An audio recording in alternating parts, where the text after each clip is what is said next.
بسم اللہ الرحمن الرحیم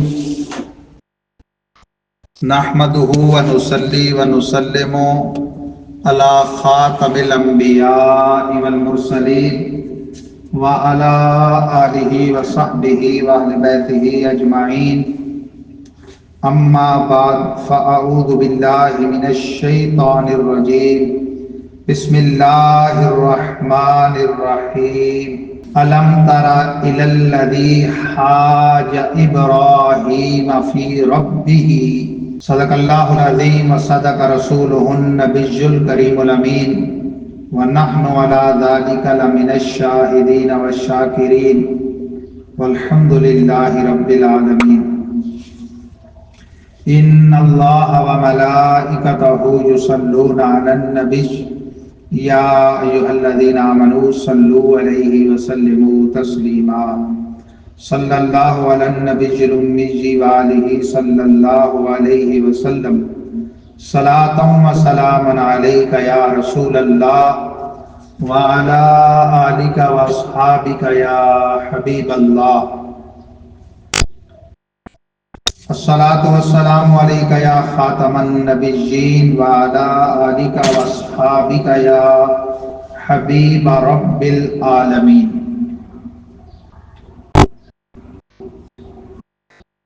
حمد و صلات کے بعد گرامی قدر حضرات سامعین کرام بحمد اللہ تعالی، آج ماہ رمضان المبارک 1446 ہجری کا تیسرا جمعہ مبارکہ ہے، مطابق 21 مارچ 2025 ماہ مارچ کی 21ویں اور ماہ رمضان کی 20ویں تاریخ ہے۔ جمعہ کا روز روشن ہے۔ حسب سابق سورۃ البقرہ کا ترجمہ اور تفسیر مختصر بیان کی جائے گی۔ آج سورہ بقرہ کا مجموعی طور پہ 35واں اور تیسرے پارے کا تیسرا رکوع، آیت کریمہ نمبر 258 تا 260، تیسرے رکوع میں 3 آیات کا بیان ہے اور اس میں 3 چیزوں کا بیان ہے۔ ایک، حضرت ابراہیم خلیل اللہ کا نمرود عدو اللہ کے ساتھ مناظرہ کا بیان۔ دوسرا، اللہ کے پیغمبر حضرت عزیر علیہ السلام کا 100 سال سوئے رہنے یا وفات پا جانے کے بعد دوبارہ بیدار ہونا یا زندہ ہونا۔ اور تیسرا، جد الانبیاء ابراہیم خلیل اللہ علیہ السلام کا 4 پرندوں کو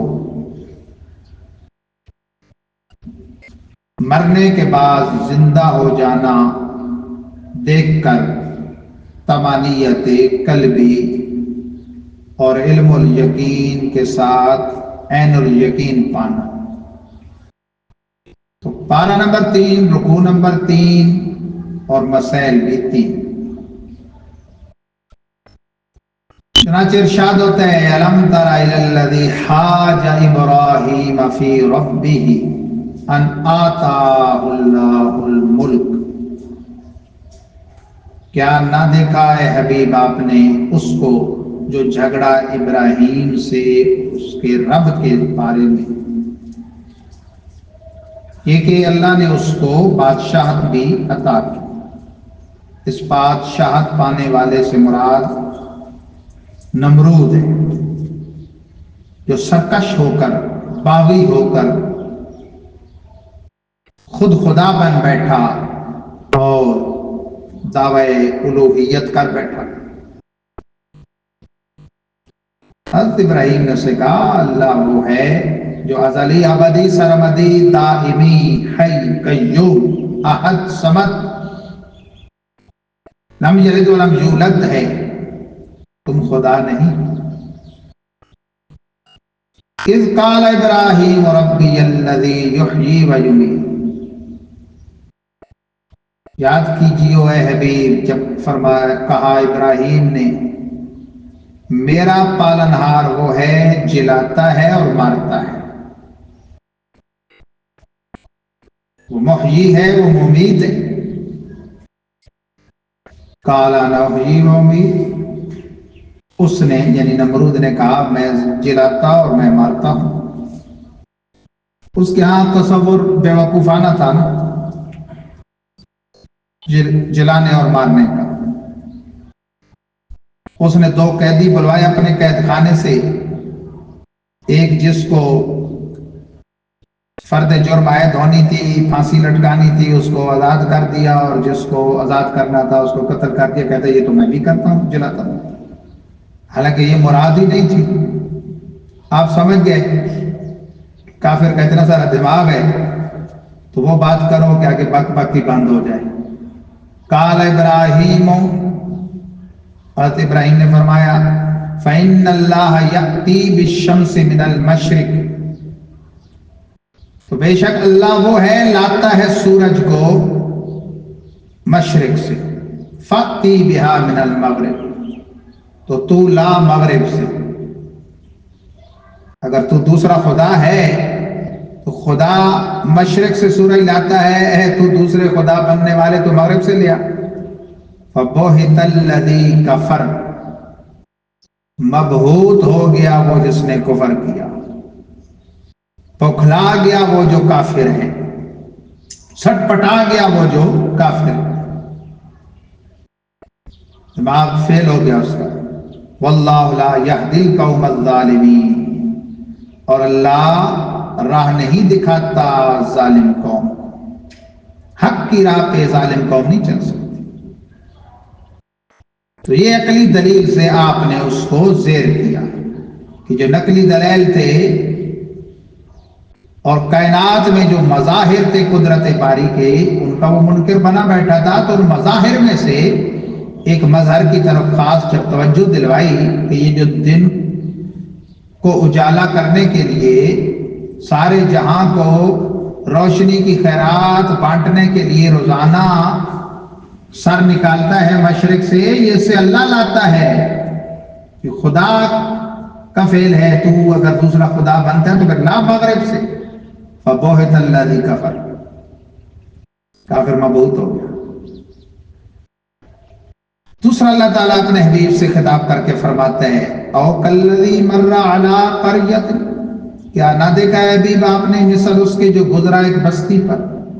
اچھا یہ علم ترا اسے کہتے ہیں استفہام انکاری، یعنی اس کا مطلب یہ ہوتا ہے بات کا نفی نہیں بلکہ ثبوت۔ استفہام انکاری کا مطلب یہ ہوتا ہے جیسے ہمارے ہاں آج بھی معاشرے میں کہتے ہیں نا، مثلا کوئی واقعے کا ذکر ہو رہا ہو تو بیان کرنے والا کسی کو مخاطب کر کے کہے، مثلا میں کوئی جہاں واقعہ بیان کر رہا ہوں، مثلا اس دن کی افطاری کا بیان، اور میں کہوں بھائی آپ وہاں نہیں تھے، اس کا کیا مطلب ہوگا؟ نہیں یا ہوں ہاں، اس نہیں میں ہاں مراد ہوتی ہے نا، بھائی آپ وہاں تھے نہیں، مطلب ہے تھے، یہی مراد ہوتی ہے۔ علم ترا ہے حبیب کیا آپ نے نہ دیکھا، کیا مطلب دیکھا؟ تو حضرت ابراہیم تو صدیوں پہلے سرکار سے اور حضرت عزیر پتا چلا کہ وہ اولین و آخرین کا رب کے دیے سے علم رکھتے ہیں، تبھی اللہ فرما رہا ہے حبیب نہ دیکھا آپ نے کہ جب وہ نمرود سے مناظرہ ہوا، اور اے حبیب نہ دیکھا آپ نے جب گزرا وہ ایک بستی پر، کون؟ وَهِيَ خَاوِيَةٌ عَلَىٰ عُرُوشِهَا، اس حال میں کہ وہ بستی اپنے چھتوں سمیت گری پڑی تھی۔ یہ جو گزرنے والا بندہ ہے اس سے مراد حضرت عزیر پیغمبر ہے، جن کو یہودی معاذ اللہ خدا کا بیٹا کہتے ہیں، جس طرح عیسائی حضرت عیسیٰ کو کہتے ہیں، یہ حضرت عزیر کو کہتے ہیں۔ اور یہ موسیٰ کلیم کی تورات کے مکمل حافظ تھے، کیونکہ پیغمبر حافظ ہوتے تھے پہلی کتابوں کے، امت میں عالم ہوتے تھے، حافظ نہیں ہوتے تھے۔ اس امت کی شان یہ ہے کہ اس امت میں بھی حافظ ہے۔ قال انا یحیی ہذہ اللہ بعد موتہا، کہا کیوں کر جلائے گا اسے اللہ بعد اس کے مرنے کی؟ یعنی ایک سوال پیدا ہو، اعتراض کے طور پہ یہ انکار یا باس بعد الموت کے منکر ہونے کے طور پہ نہیں تھا، ایک تعجب تھا، اور علم الیقین کو عین الیقین میں بدلنا چاہتے تھے۔ فَأَمَاتَهُ اللَّهُ مِئَةَ عَامٍ ثُمَّ بَعَثَهُ، تو اللہ تعالیٰ نے اپنی قدرت کا مظاہرہ دکھانے کے لیے اور پیغمبر سے ایک معجزہ ظاہر فرمانے کے لیے کیا کیا؟ تو انہیں اللہ تعالیٰ نے موت دے دی 100 سال تک، پھر اٹھایا۔ بعضوں نے کہا یہاں حقیقی موت مراد ہے، یعنی سلب روح ہو گئی اور پھر بھی لوٹائی گئی، اور بعض مفسرین نے کہا کہ اس سے مراد ہے 100 سال تک کی نیند، اور نیند بھی موت کی ایک بہن ہے، النوم وقت الموت۔ قال کم لبثت، اب جب اٹھایا نا تو فرمایا کتنا عرصہ ٹھہرے تم عزیر؟ قال لبثت یوما او بعد یوم، آپ نے کہا ایک دن یا دن کا بعض حصہ۔ یہ بھی اللہ کی حکمت تھی کہ صبح کا ٹائم یہ معاملہ ان کے ساتھ ہوا تھا، تو جب 100 سال بعد بیدار ہوئے تو ابھی سورج چونکہ غروب نہیں ہوا تھا تو انہوں نے سمجھا وہی دن ہے، تو کہا کہ ایک دن یا بعض۔ قال بل لبثت 100 عام، فرمایا نہیں بلکہ تو 100 سال تک یہاں ٹھہرا رہا، بحالت نیند یا بحالت موت۔ فانظر الى طعامك وشرابك لم يتسنى، تو دیکھ اپنے کھانے اور پینے کی طرف، لم یتسنى، گلا سڑا نہیں ہے، خراب نہیں ہے، یعنی وہ جو تجھے بظاہر یوں نظر آیا کہ دن کا کچھ حصہ تو شاید وہ اس چیز کو دیکھ کے ہوگا، تو ہاں یہ دیکھ باقی یہ گلا سڑا نہیں، جبکہ یہ رب کی شان تھی۔ عرصہ 100 سال گزر گیا، رب کی قدرت تھی اور رب کی عطا سے رب کے پیغمبر عزیر علیہ السلام کا معجزہ تھا۔ اچھا، یہ معجزہ کا لفظ آج کل اردو والے جوہلا نے بہت عام کر دیا، حالانکہ معجزہ پیغمبر کے ساتھ خاص ہوتا ہے، وہ ویسے ہی کوئی بات انہونی ہو جائے نا تو اسے بھی کہہ دیتے ہیں معجزہ، اور ولیوں کے بارے میں بھی کہہ دیتے ہیں، حالانکہ وہ کرامت ہوتی ہے، وہ معجزہ نہیں ہوتی، ولی سے صادر ہوتا، اور کہہ دیتے ہیں اللہ کا معجزہ، اللہ کا بھی معجزہ نہیں ہوتا، اس کی قدرت ہوتی ہے، قدرت کے کرشمے ہوتے ہیں، معجزہ پیغمبر کے ساتھ ہے۔ تو فرمایا یہ دیکھو لم یتسنى، یہ نہیں ہوا۔ وانظر الی حمارک، اور اپنی سواری گدے کی طرف دیکھو، اس کو اللہ تعالیٰ نے موت دے دی تھی، ہڈیوں کے بس کچھ اثرات موجود تھے لیکن باقی گل سڑ گیا تھا۔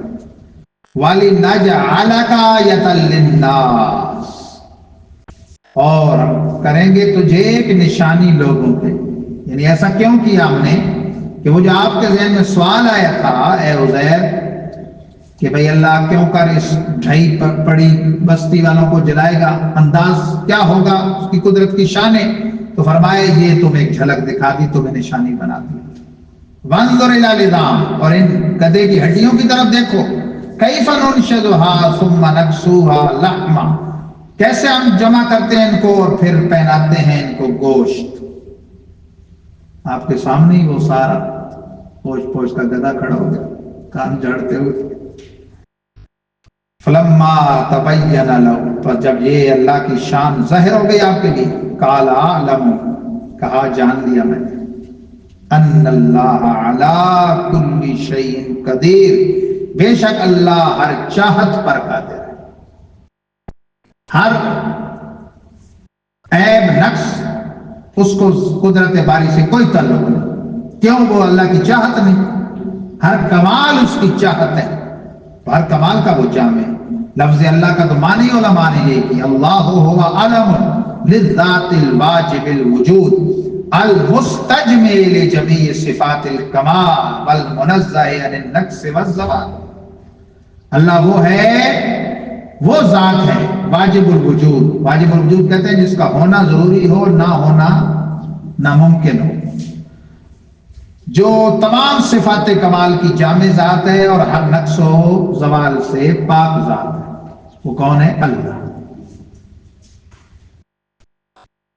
یہاں تک کہ جب آپ بیدار ہوئے نا، اچھا یہ دونوں جو میں نے حضرت ابراہیم کا نمرود کے ساتھ اور حضرت عزیر کا یہ معاملہ سنایا، اس میں دونوں میں ایک ایک نقطہ اور سماعت فرمانے۔ یہ جو نمرود تھا نا، خبیث، بڑا سرکش اور متکبر، پھر اللہ تعالیٰ نے اس کا تکبر کیسے توڑا؟ سر درد تک کبھی نہیں ہوا اس زمانے تک، بڑی لمبی 400 سال کے پتہ نہیں کتنی عمر پائی اس میں، اور خدا بن گئے۔ رب تعالیٰ نے ایک لنگڑے مچھر کے ذریعے اس کو اس کی حیثیت بتلائی، وہ اس کی ناک کے راستے سے دماغ میں جا گھسا۔ اب اس کو تکلیف رہتی تھی اور اپنے ہی خدام سے اپنے سر میں جوتے مرواتا تو اسے سکون ملتا تھا۔ یوں یہ ذلیل و رسوا ہو کے فنا کے گھاٹ اترا۔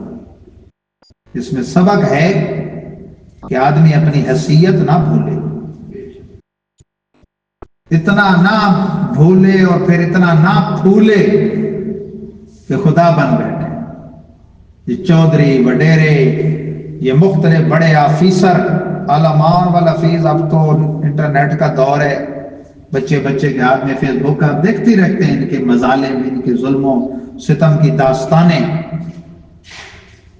یعنی میں ایک جملے میں کہوں تو آپ گویا کوئی ایک زرداری کا نام سندھ کا وڈیرا نہیں، ہزاروں خبیث زرداری پیدا ہو چکے۔ اسی طرح کسی بھی علاقے کی مثال لی جا سکتی ہے۔ پہلے ہوتا تھا، کوئی ایک ہوتا تھا ایسا خبیث، کوئی ایک فرعون۔ اب ہر بڑے دفتر میں بڑی کرسی پر ایک فرعون بیٹھا ہوا ہے، اور شرم تک نہیں۔ حرام قطعی کو حلال جان کے اختیار کرنا کفر ہوتا ہے، یہ مسئلہ آپ سماعت کر لیں۔ صرف حرام نہیں ہوتا، ہم کہتے ہیں نا شراب حرام ہے، سود حرام ہے، زنا حرام ہے، رشوت حرام ہے، اس میں تو کوئی شک نہیں، لیکن جس کی حرمت قرآن و سنت سے منسوس ہو، قطعی ہو، اس کو حرام سمجھ کے اختیار کرنا تو گناہ کبیرہ ہے نا، لیکن اسے حلال سمجھ کے اختیار کرنا یہ کفر ہے۔ مجھے بتائیے، جو بندہ رشوت کو چائے پانی کا نام دے کے اختیار کرے، وہ حلال سمجھ کے کر رہے کہ نہیں؟ اور رمضان میں تو باقاعدہ خبیث اس کو عیدی بولتے ہیں، حالانکہ حدیث پاک میں راشی والمرتشی کلاہما فی النار، رشوت دینے والا دونوں دوست کی۔ تو نمرود و فرعون نہیں بننا چاہیے۔